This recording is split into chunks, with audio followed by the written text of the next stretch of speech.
안녕하십니까? NCH 코리아에서 마케팅을 담당하고 있는 서혜경입니다. NCH가 주최하는 온라인 컨퍼런스 메인 트레인 셋째 날에 참석해주신 여러분 대단히 감사합니다.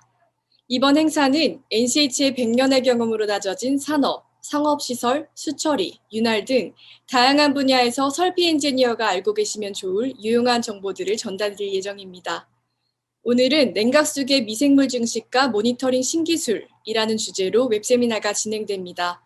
냉각수계에 반드시 발생하는 미생물 증식, 그리고 이로 인한 바이오필름의 위험성을 함께 진단해보고 미생물 관리를 위한 가장 효과적인 인사이트를 확인해 보시기 바랍니다. 시작 전 아래의 사항을 확인해 주시기 바랍니다. 오늘 웹세미나는 Q&A 세션을 포함 40분간 진행될 예정입니다.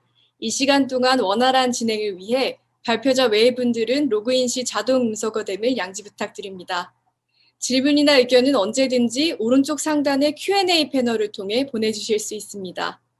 발표에 관한 모든 Q&A는 일괄 취합하여 발표 후 질의응답 시간에 답변 드리겠습니다. 참고로 참여자분들을 대상으로 추첨을 통해 발표에 관한 좋은 질문을 해주시는 한 분께는 홍삼 세트를, 4일간 진행되는 NCH 웹세미나에 모두 참석해주신 분들께 마사지 건을, 발표 후 설문조사에 응해주신 모든 분들께 응급 키트를 증정드립니다. 오늘의 발표자는 NCH 수처리 사업부의 기술 매니저를 담당하고 있는 정상용 과장입니다.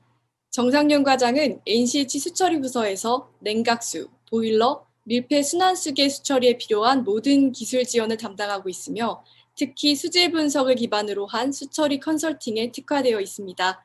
그럼 오늘 발표를 시작하겠습니다. 안녕하세요. NCH에서 수처리를 담당하고 있는 케마과의 정상용입니다. 바쁜 시간 내주셔서 이렇게 참석해 주셔서 너무 감사드리고요.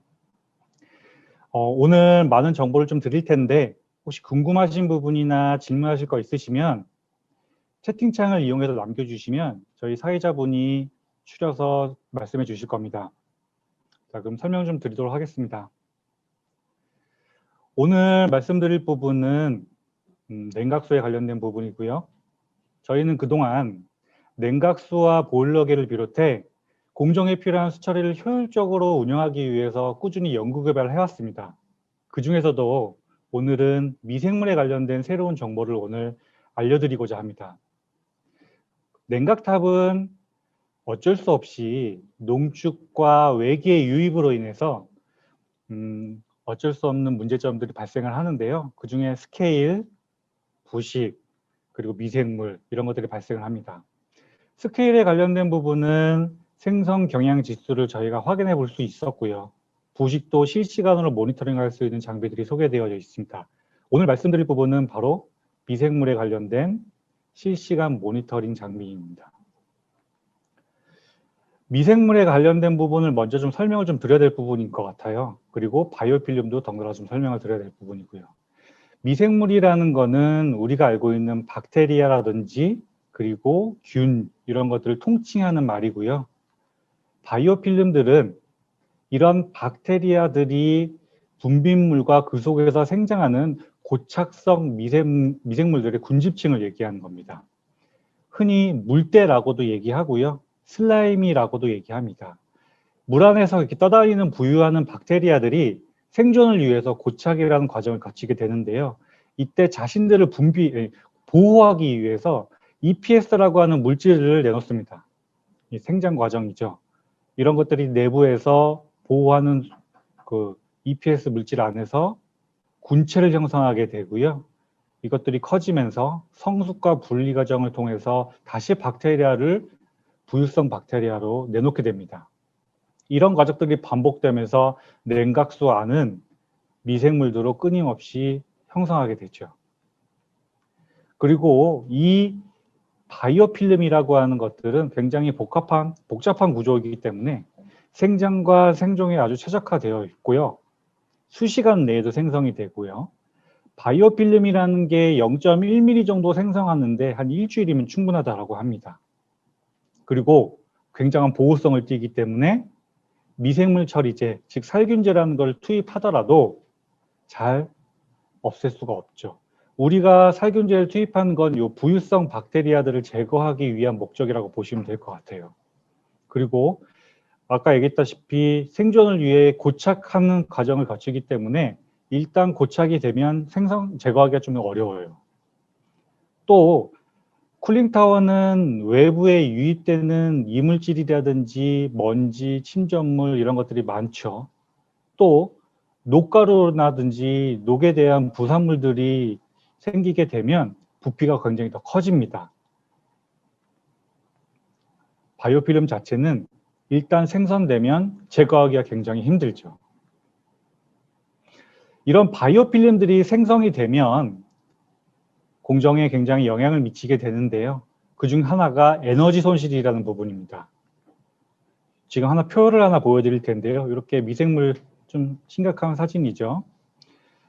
요거를 비교하기 위해서 바이오필름이라든지 실리카, 그리고 인산칼슘, 그리고 황산칼슘, 그리고 탄산칼슘 이런 것들을 비교해 놓은 그래프인데요. 이 부분은 동력비에 해당하는 부분이고요. 이 부분은 두께에 해당하는 부분입니다. 이 그래프에 의하면 0.2mm 정도의 바이오필름이 생성되면 동력비가 10% 정도 증가한다는 걸 보여주는 거고요. 일례로 스케일은 1mm 정도만 껴도 10%가 증가된다는 거예요. 같은 10%를 증가시키기 위해서 바이오필름은 0.2mm만 껴도 동력비를 증가시키고요. 스케일은 1mm만 껴도 동력비를 10% 증가한다는 걸 보여주는 겁니다. 바이오필름이 없을 때 배관 사이즈가 이렇다라고 보여주면, 만약 예를 들면요, 바이오필름이 만약 1mm만 끼면 이 정도의 두께에 해당하는 배관 두께를 갖고 있다고 보시면 되는 거고요. 바이오필름은 탄산칼슘보다 4배에서 5배 더 단열성이기 때문에 앞에 보여준 표대로 1.6mm의 동력비는 약 35%의 증가를 일으키고 결국 가동 중단을 일으킨다고 보시면 될 것 같아요. 이렇듯 모든 물질, 광물성 물질을 비교했을 때 바이오필름은 가장 동력비를 증가시키는 첫 번째 원인이 됩니다. 또 하나는 바이오필름 자체가 병원성 균을 발생시키는데요. 둥둥 떠다니는 박테리아들이 슬라임이라고 부르는 아까 얘기했던 바이오필름 또는 물때라는 부르는 요 EPS라고 하는 물질, 세포의 중앙 물질을 분비해서 고착성 바이오필름을 생성하고요. 이때 아메바라고 하는 것들이 이 바이오필름을 먹기도 하고 우유성 박테리아를 먹으면서 생장을 하는데, 이때 이 아메바는 레지오넬라라고 하는 균도 먹게 됩니다. 이때 먹게 되는 이 내부에서는 이 레지오넬라균이 급격히 증가하게 되고요. 아메바가 소멸 과정을 거치면서 이 안에 있었던 레지오넬라균을 물 바깥으로 내놓게 되는데, 이때 레지오넬라균 독성이 훨씬 더 강합니다.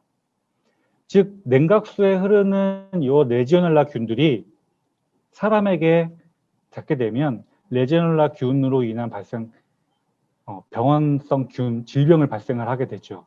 호흡기 질환인데요. 증상은 여름 감기하고 비슷하다고 해요. 그러다 보니까 그냥 모르고 지나가는 경우도 발생을 하는데, 심각한 경우에는 폐렴을 발생하기도 하고요. 치사율이 좀 높은 편에 속해서 질병관리본부에서 관리하고 있는 병원성 균에 해당하기도 합니다. 또 하나는 바이오필름에 어떤 영향을 미치냐면 부식을 일으키는 영향을 미칩니다. 바이오필름이 생성이 되면 이 메탈과 닿게 되는 이 부분이 성상이 바뀌게 되는데요. 전하를 띠게 되고 전자의 이동으로 인해서 이 부분이 파여 들어가는 현상이 생깁니다. 이 밑에 부분이 양극으로 바뀌기 때문인데요. 이때 생기는 부식을 저희는 미생물 하부 부식이라고 얘기합니다. MIC라고도 하고요. 이렇게 혹시 냉각수 쪽에 핀놀이나 또는 누수 현상을 겪게 되는 경우가 종종 있는데요. 이렇게 되면 어쩔 수 없이 배관 교체라든지 이런 걸 감수하셨어야 됐었습니다. 또는 이렇게 부피가 차오르는 이런 부식도 발생을 하게 되는데, 이렇게 되면 유량이 좀 변하기도 하고요. 그리고 라미나 플로우라고 하는 흐름이 좀 일정치 않은 흐름이 발생하게 됩니다. 이렇게 발생이 되는 부분들은 아마 배관 교체라든지 이런 부수적인 비용이 발생되기 때문에 아마 이거는 아마 많은 분들이 걱정하시는 부분이기도 할 것 같아요. 보시다시피 미생물로 인해서, 즉 바이오 필름으로 인해서 발생하는 문제점들이 에너지를 증가시키고요. 에너지 손실을, 또는 질병에 관련된 부분이 발생되기도 하고요. 부식으로 인해서 배관 교체라든지 이런 비용이 발생되기도 합니다. 즉 이런 것들은 비용이라는 문제로 직결되기 때문에 그곳에서는 생산성이 저하되는 문제점이 생기겠죠. 역으로 말씀드리면 이런 것들을 잘 관리하게 되면 생산성이 올라간다는 걸 의미하는 거겠죠. 이런 문제점들을 다들 너무나 잘 알고 계셔서 미생물을 억제하기 위한 노력들을 하고 계셨는데요. 미생물 처리제라고 하는 살균제라는 것들을 투입하셔가지고 미생물들을 억제하기 노력을 하셨죠. 또 더 나아가서는 내가 살균제를 투입한 것들이 효과가 있었는지, 물 안에 미생물이 있는지 없는지를 확인하기 위해서 이렇게 재래식 방법을 통해 가지고 검사를 했었습니다. 3M 패트리 필름이라든지 딥슬라이드라는 걸 통해서 미생물 검사라는 걸 했었을 텐데요. 여기 있는 점들이라든지 빨간색 숫자가 많으면 많을수록 물에 떠다니는 박테리아들이 굉장히 많다라고 판단이 되어지고요. 또는 보건환경연구소에서 직접 물을 맡겨서 검사를 하기도 했죠. 레지놀라균이라는 거를. 어떤 곳들은 1년에 한 번씩 의무적으로 이거를 보관하고 계십니다. 이런 것들을 재래식 검사를 통해 가지고 미생물이 없는지 있는지를 확인하셨고, 이게 심해지면 어쩔 수 없이 스케일이 생긴 것도 아님에도 불구하고 뚜껑을 열어서 기계식 세관을 하셨어요. 살균제를 사용함에도 불구하고 이런 기계식 세관을 통해 가지고 리플래시를 하셨던 거죠. 이게 바로 인력 손실이었고 생산 가동 중단을 초래했었기도 했었고요. 많은 비용이 발생됐던 부분 중에 하나였을 겁니다. 만약에 미생물 억제를 잘 해서 살균제도 적절하게 투입해가지고 효과를 극대화했다고 한다면은 이런 기계식 세관의 과정을 거치지 않으셔도 됐을 겁니다. 어쩔 수 없이 이런 것들을 감수하셨어야 됐었던 거죠. 즉 미생물 관리, 바이오필름 관리를 잘 하고 있다고 한다면은 필요 없는 과정이 바로 기계세관이었던 겁니다. 그래서 저희는 냉각수 쪽에 효율을 극대화하기 위해서 그동안 컨트롤러를 통해서 물의 상태를 항상 일정하게 유지시켜 왔고요.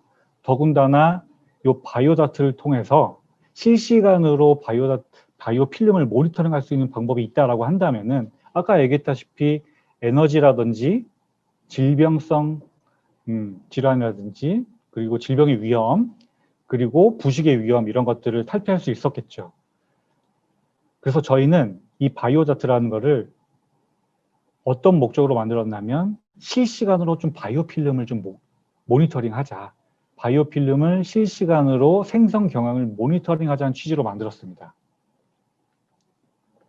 이 바이오다트라는 거는 미국에서 매년 그 혁신적인 제품에게 주어지는 상인 R&D 100 어워드라는 상도 수상을 했고요. 원리를 좀 말씀을 드려야 될 것 같아요. 어떤 원리로 이 바이오다트가 실시간으로 모니터링 할 수 있는지에 대해서. 내부를 보면 이렇게 튜브가 있고요. 이 튜브 안으로 냉각수가 흐르게 합니다. 이 튜브는 어쩔 수 없이 반드시 바이오필름이 생길 수밖에 없는 물질로 만들어져 있고요. 뭐 이게 저희가 이제 개발한 부분이기도 하죠. 처음 이 깨끗했던 바이오 튜브가 이렇게 더러워지는 데까지 얼마의 시간이 걸리지는 측정하는 겁니다. 이거를 디지털화한 게 BFI라고 하는 수치고요. 이 BFI를 수치라는 것을 여기 모니터링에 확인하실 수가 있고, 이런 수치가 되는 데까지 얼마의 시간이 걸렸는지도 모니터링 할 수 있는 겁니다. 즉 어쩔 수 없이 이렇게 바이오필름이 생기는 건 맞는데 이게 짧게 걸리는지 빨리 걸리는지를 통해서 바이오필름 생성 경향을 확인하는 겁니다. 이 바이오다트라는 내부에 저희가 USB를 꽂아서 데이터를 추출할 수가 있는데요. 지금 보시다시피 시작하는 시점에 BFI 수치는 5.65라는 수치입니다. 이게 시간이 흘러서 6.80까지 와닿게 되는데요.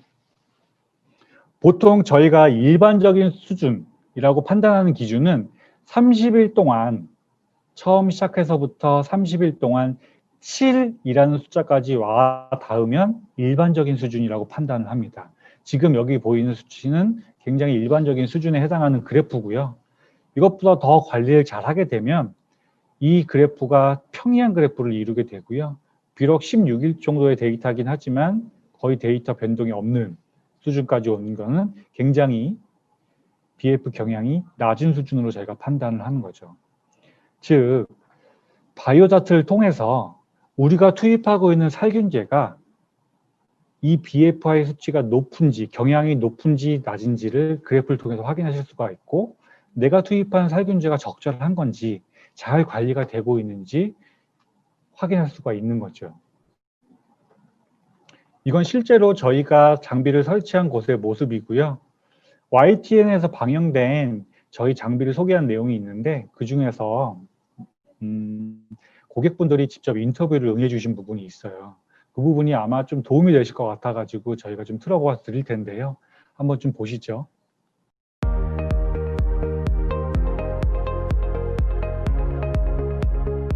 서울 영등포구의 한 유명 호텔은 얼마 전 철저한 환경 관리를 위해 기업의 미생물 관리 솔루션을 설치했다. 설치 후 상업 건물에서 중요시되는 미생물 관리의 촉도를 문서가 아닌 시스템상에서 관리자가 실시간으로 확인이 가능해졌고, 그로 인해 현재 적용하고 있는 미생물 처리 프로그램의 신뢰도가 향상되었을 뿐만 아니라 수처리 담당자와 더욱 밀접한 커뮤니케이션이 가능하게 되어 현재 아주 만족스럽게 운영하고 있습니다. 또한 병원의 설치 사례도 이어지고 있는데 바이오필름에는 레지오넬라 같은 병원균이 번식하므로 병원에서는 각별히 신경을 써야 하기 때문이다. 이런 수질 관리 같은 경우에 특히 어려운 점이 있었습니다. 수질은 저희가 물속에서 어떤 미생물이 얼만큼 존재하는지 알 수가 없었거든요. 그러다 보니까 달달이 저희가 수질 검사를 해야 되고, 또 검사를 통해서 약품을 투여하다 보니까 그 갭이 생기는 거예요. 수질 관리하는 시간 동안에 약품은 계속 저희가 생각했던 것만큼 보다도 더 많은 양을 안전하게끔 넣어야 되는 부분들이 있었어요. 근데 이 제품을 설치하고 나서부터는 그게 실시간으로 보이기 때문에 저희가 수시로 약품량을 조절할 수도 있고, 또 그 검사하는 그런 비용이라든지 이런 것에 대한 절약도 될 수 있는 부분들도 있어요. 그래서 이 제품을 설치하고 나서부터는 좀 더 마음 편하게 수질을 관리하고 미생물 관리할 수 있는 부분이 생긴 것 같습니다. 네, 말씀을 너무 잘해주셔서 저희가 오히려 도움받을 정도의 내용이었는데요. 네, 저희는 그동안 케마과라고 하는 부서는 수처리를 효율적으로 하는 방법이 어떤 것이 있을까 꾸준히 연구 개발해 왔고요. 그 중에 하나가 바이오다트였던 것 같습니다. 이 바이오다트 하나가 그동안의 미지의 세계였던 미생물을 컨트롤할 수 있는 방법에 길을 열어줬던 것 같고요.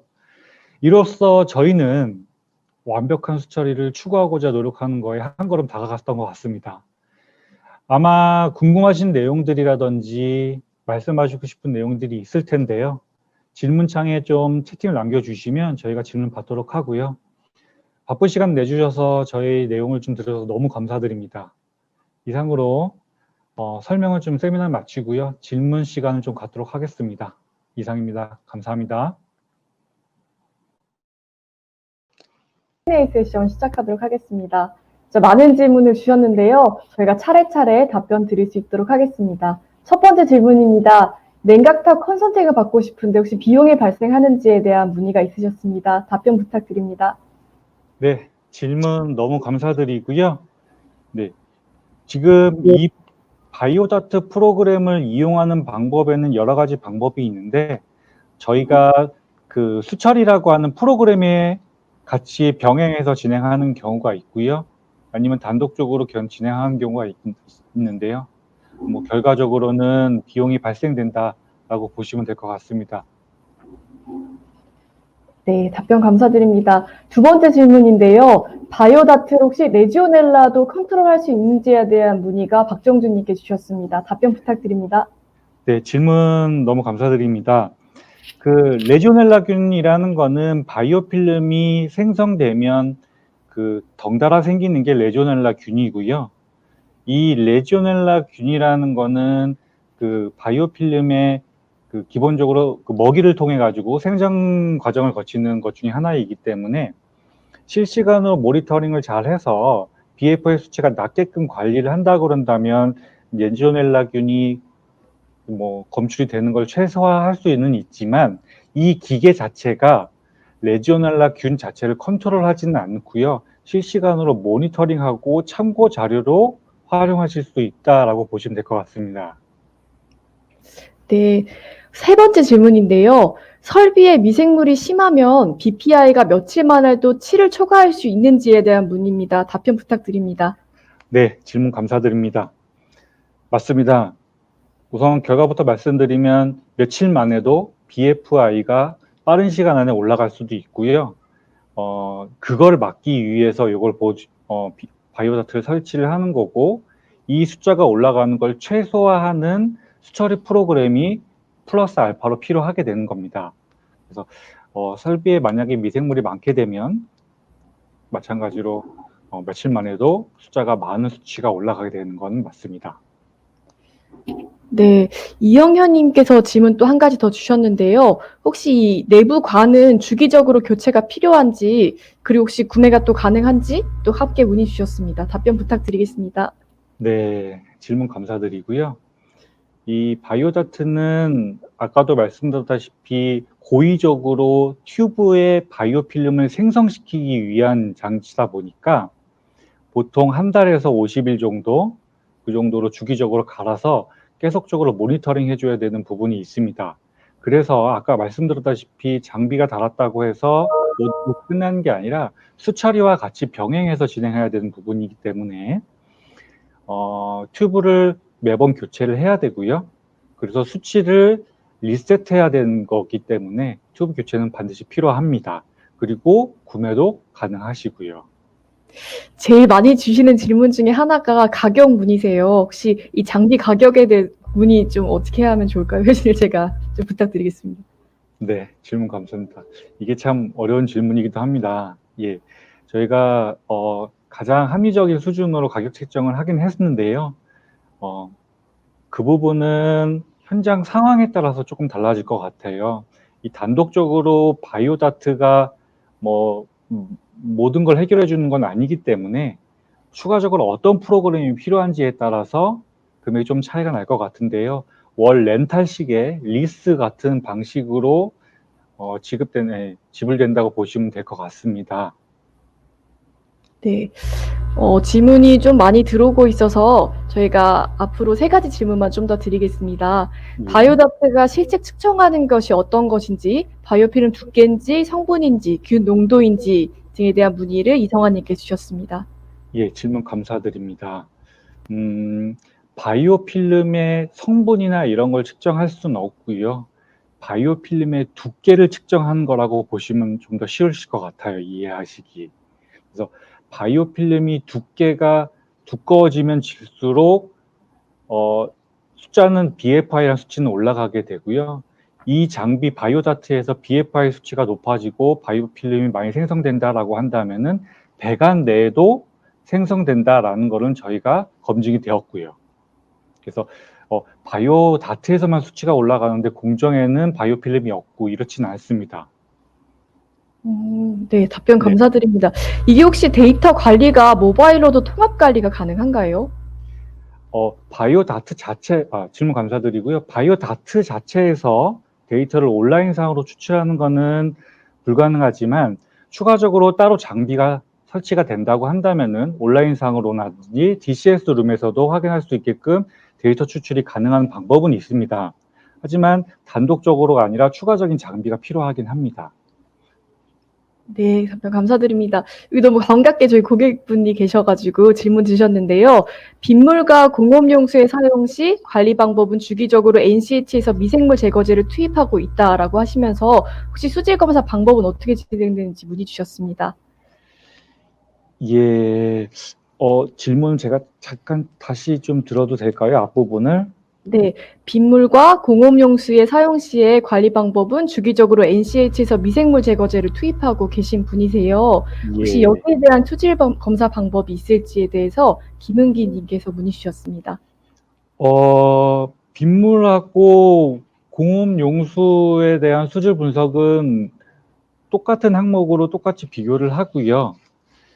다만 이제 공업 용수가 보통 지역마다 좀 다른 부분은 살균 처리해서 보내느냐 또는 살균 처리해서 보내지 않느냐의 차이인 것 같은데요.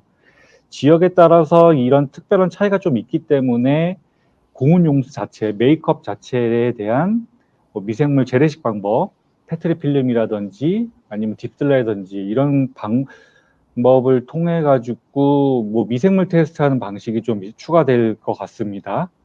질문에 대한 답변이 맞는지는 제가 확실히 잘 안 쓰는데 혹시 보충 질문하실 수 있으시면 좀 주시면 감사드릴 것 같습니다. 네, 감사합니다. 여기에 또 다른 많이 주시는 문의가 좀 발표해 주신 자료를 저희가 메일로 받을 수 있는지에 대한 문의가 많으신데요. 저희가 추후에 설문조사가 진행되고 있습니다. 거기 이메일을 남겨주시고 요청사항 담아주시면 저희가 이메일 통해서 저희 자료들 송부드릴 수 있도록 하겠습니다. 네. 저희 몇 가지 질문만 좀 더 받겠습니다. 저희가 10시 10분 정도까지 해놨는데 아직 시간이 조금 8분 정도 남아있어서 많은 질문들 저희가 조금 더 수령해 볼 수 있도록 하겠습니다. 황호영님께서 주신 질문인데요. 식품용 첨가제의 경우 pH 등 미생물 증식 저감 효과가 있을 것 같습니다. 그러면 살균제하고 같이 사용하는 것을 권장하시는 건가요? 그리고 기기 측정 시 첨가제만으로도 효과가 있을지에 대해서 문의 주셨습니다. 네, 질문 감사드립니다. 살균제를 사용하지 못하는 라인일 수도 있습니다. 그런 경우에는 단순 모니터용으로 활용하실 수가 있고요. 예를 들어서 보일러 같은 경우에는 따로 측정할 필요가 없기 때문에 보통 달아서 사용하시는 일례는 좀 찾아보기 힘들지만 냉각수라든지 RO 라인이라든지 이런 경우에서는 사용하실 수가 있습니다. 충분히 모니터링과 함께 사용하실 수가 있고요. 이때 살균제를 가지고 동시에 사용을 하신다고 하신다면 극대화된 최대 효율을 가질 수가 있으시죠. 네, 답변 감사드립니다. 저희 마지막 질문 한번 드려볼 수 있도록 하겠습니다. 냉각수 오염도를 확인할 수 있는 또 다른 방식은 어떤 게 있을까요? 예, 질문 감사드립니다. 이 오염도라는 건 좀 광범위한데요. 보통 이 냉각수를 우수로 버릴 수 있는 기준들이 있어요. 예, 환경부에서 지침이 좀 있고요. 그 수치들로 기준으로 본다면 BOD, COD, 탁도, SS, pH 다양한 수치들이 있는데요. 좀 많고 방대하다 보니까 이런 물질들이 포함되어 있고 해당 업체가 속해져 있는 지역의 특성에 따라서 기준치가 좀 다르긴데 그 기준치에 따라서 초과되냐 안 초과되냐 그 숫자 넘어가냐 안 넘어가냐에 따라서 오염도를 판단할 수 있을 것 같습니다. 그 정도에 대한 답변이면 좋을 것 같은데요. 좀 내용이 좀 복잡해질 것 같아서 만약에 그 부분에 대해서 우수관으로 버리는 부분에 대해서 또는 냉각수의 오염도에 대한 특정 파트를 또는 성분을 측정하고 싶으시다. 이런 거에 대한 컨설팅이 좀 필요하시다면 별도로 좀 연락을 주시면 제가 좀 찾아뵙고 맞춤 설명을 좀 드리는 게 좋을 것 같아요. 네, 답변 감사드립니다. 수철의 특성상 어떤 상황이라던가 쓰시고 계신 장비에 따라서 너무 복잡하고 다양한 이렇게 컨설팅이 있을 수 있을 것 같습니다. 또 질문도 되게 다양히 주시고요. 저희가 한정된 시간으로 답변을 드리지 못한 것들, 그리고 좀 더 디테일하게 답변 드리지 못한 것들은 NCH에서 개별 연락 드리고 혹시 또 추후에 설문조사가 나가게 되거든요. 그 질문 시에 또 추가 질문을 해주시면 저희가 드릴 수 있는 최대한으로 성심성의껏 답변 드릴 수 있도록 하겠습니다. 설문 응해 주시고 주소까지 꼭 입력해 주시기 바랍니다. NCH에서 소정의 선물도 함께 보내드리도록 하겠습니다. 지금까지 웨비나 참석해 주셔서 너무 감사드리고요. 내일 웨비나는 오늘과 동일하게 9시 30분 윤활 관리를 통한 효율성 극대화라는 주제로 준비했습니다. NCH 대표에서 오늘 참석해 주신 여러분께 다시 한번 감사의 말씀 드리며 좋은 하루 보내시길 바랍니다. 내일 9시 30분에 뵙겠습니다. 감사합니다.